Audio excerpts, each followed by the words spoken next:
हो. हा, तर प्रश्न हा आहे की वाल्मिक कराड सुद्धा आता मकोका अंतर्गत अडकू शकतो, तशा हालचाली सुरू झालेल्या आहेत. तुमच्या सगळ्यांची ती मागणी होती, तर काय आहे तुमची पहिली प्रतिक्रिया? असं आहे की हालचाली होत आहेत तर त्या हालचालींना काय अर्थ नसतो. अशा हालचाली पहिल्या दिवसापासून होत आहेत. आता म्हणजे तुमची बातम्या तुमचे काही लोक सांगतात मुक्का लावला, तेव्हा एकदा कन्फर्म करू द्या की मुक्का लागलाय की नाही लागलाय. अजून लावण्यात आलेला नाहीये, पण लागेल अशा पद्धतीने हालचाली सुरू झालेल्या आहेत. नाही नाही, अशा त्या लागेल अशा पद्धतीने हालचाली, त्याला 302 खाली अटक करतील असं टीव्ही वाले पहिल्या 10 दिवसापासून सांगतात.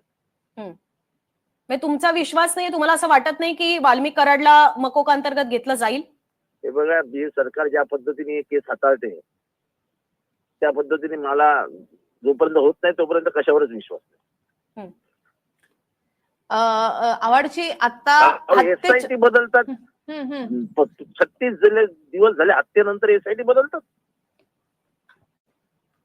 पण त्याच्यामध्ये मागणीच ही होती ना की बीडच्या बाहेरचे अधिकारी असायला हवे. तुम्ही तुमच्या सकट अनेकांनी ते फोटो शेअर केलेले होते की त्या एसआयटी मधल्याच अधिकाऱ्यांचे वाल्मिक कराड सोबत फोटो होते. पहिली गोष्ट म्हणजे बीडचे अधिकारी घ्यायलाच नको होते. कशाला घेतले बीडचे अधिकारी?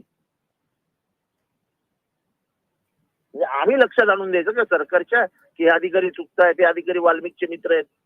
सरकार काहीच करणार नाही. आवाडजी, हत्या प्रकरणातही आता त्याचा ताबा मागण्यात येतोय. ही प्रमुख मागणी होती, मात्र आता ही मागणी पूर्ण करायला इतके दिवस उलटलेले आहेत. परळीमध्ये जे राहतात त्यांना विष्णू चाटे हा वाल्मिकचा मावस भाऊ आहे. आणि विष्णू चाटे आणि हे एकत्रच हे सगळे धंदे करतात. हे सगळे टोळकच आहे.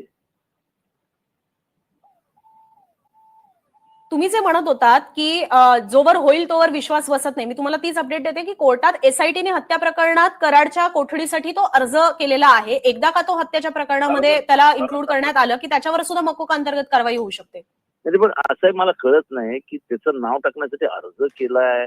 एवढं काय मोठं आम्ही अशीच नाव घेतलेली बघितले मुंबईच्या गँगवर मध्ये. हो, एवढं काय मोठं या प्रकरणामध्ये की त्याचं नाव टाकण्यासाठी अर्ज केलाय, त्याला आरोपी केला म्हणून घ्यायचं ताब्यामध्ये, आणि कसलं काय अर्ज केलाय?